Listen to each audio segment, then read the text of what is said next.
Hey everybody, Dr. Shook here. I want to share some really great research with you guys. This is on gluten and Hashimoto's. Okay, so research paper came out showing that people that had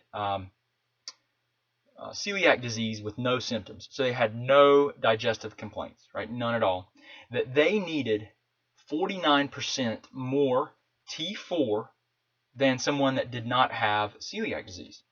And celiac disease is a full-blown autoimmune reaction to gluten. Okay, it destroys the small intestine. It causes villous atrophy. So if this is a cell of your enterocyte, this is one of your GI tract small intestinal cells. It has these little shag-like projections that are called microvilli that face inward. So if you've got the tube of your GI tract, these all face inward around, and what they do is as the food passes through them, it captures the minerals and it helps to absorb them into the cell and put them into the bloodstream, which is behind that cell wall. Okay, so your body can have the nutrients it needs to repair, rebuild, and regenerate. So what they found was that they needed 49% more T4 than people that did not have this the celiac disease. So what they found was that when these people went on a strict gluten-free diet, strict 100% gluten-free, not a crumb, for 11 months, that their TSH levels came back down to normal and they had the same need, so their need for thyroid hormone also dropped back to those levels as someone that did not have celiac disease, but that was also hypothyroid. So we know that there's this really strong correlation between celiac, Hashimoto's, and an immune response. Actually, it's because that's what celiac disease is. It's a full-blown immune response to gluten. So we know that gluten is very inflammatory in a lot of people. It's the number one thing that I if someone said, hey, what's the one thing I could do? I would say, listen, go on a gluten-free diet, strict 100% for 4 weeks, right, and see how you feel. Strict, and I mean strict. I mean no cross-contamination. You can't go and take the bun off of the burger and eat it.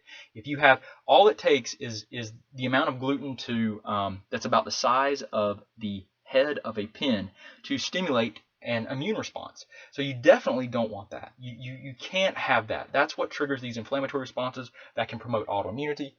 Sorry guys, I'm sweating. I've been here for about 40 minutes. Promotes autoimmunity, does all these things that are really going to be detrimental to your health. So a lot of people say, well, you know what? I don't have celiac disease. My doctor checked me. Well, you know what? They check for like 1 or 2 of about 10 different ways you can react to gluten. I'm serious. That's the standard testing. And what they do is they'll check you against alpha gliadin. Okay, it's part of the gluten protein that you can react to. And they'll check you for alpha gliadin reactivity. And if you get that checked and you're negative, you don't make antibodies, and people are like, oh, I'm gluten-free, I can eat whatever I want. Well, that's not necessarily true, because we know that there's testing available now that will check about 10 different parts of this protein, of this gluten molecule, okay, 10 different pieces, and we'll see that clinically that about 50% of the people that have tested negative to just the alpha gliadin, so they had it done at their doctor's office and they check for alpha gliadin, they might check transglutaminase antibodies too, which I'll talk about in a second, that those people, about 50%, so about half of them, were false negative on that other test, that they actually are reacting to other parts of the gluten molecule and they should not be consuming gluten. So, okay, so that's one thing that's really important. Now, the other thing is, for celiac disease, they'll also commonly check for transglutaminase reactivity. It's an enzyme in your digestive tract that helps you break down gluten. And a lot of people that have celiac, when they have celiac, they'll have immune reactivity against transglutaminase, and their body will destroy it, right? So they can't break down gluten. So that's something that's really important to check and look at as well.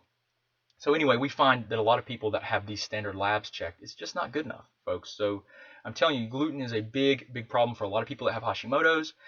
You definitely know it if you've been diagnosed with celiac. So you got to be 100%, gluten-free. Now, a lot of people that have celiac or that have these autoimmune conditions, they haven't been checked for the cross-reactive foods. So there's foods that you can consume that your body will react to just like gluten, right? So there's things like corn and rice and a lot of other things that we know can do that because they have similar amino acid sequences where they look close enough to gluten that your immune system cannot differentiate or see them apart.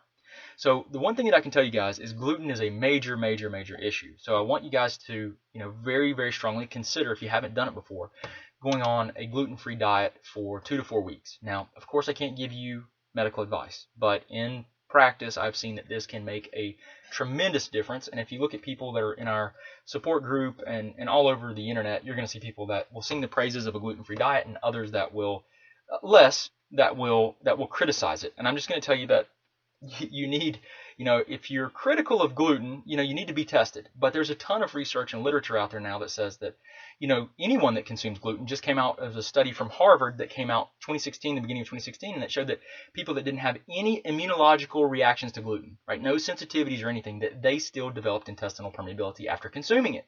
So, there's in my book, I don't consume it, but I know I have problems with it. So I still tell people, it is going to be one food protein that we know is going to be one of the most troublesome. Okay, and a lot of people have heard about it, so I would strongly recommend you consider, a gluten-free diet if you have not. Always check with your healthcare practitioner, whoever you're working with, to make sure it's safe for you. Okay, so I appreciate you guys coming here to learn more about your health. I hope this has been helpful in better understanding the importance of gluten with Hashimoto's and things like celiac disease, and some of the shortcomings in the testing that we're seeing now, and just so you can be better informed to take your health back. I'm Dr. Shook. I hope you guys have a wonderful day. Thanks for tuning in to listen.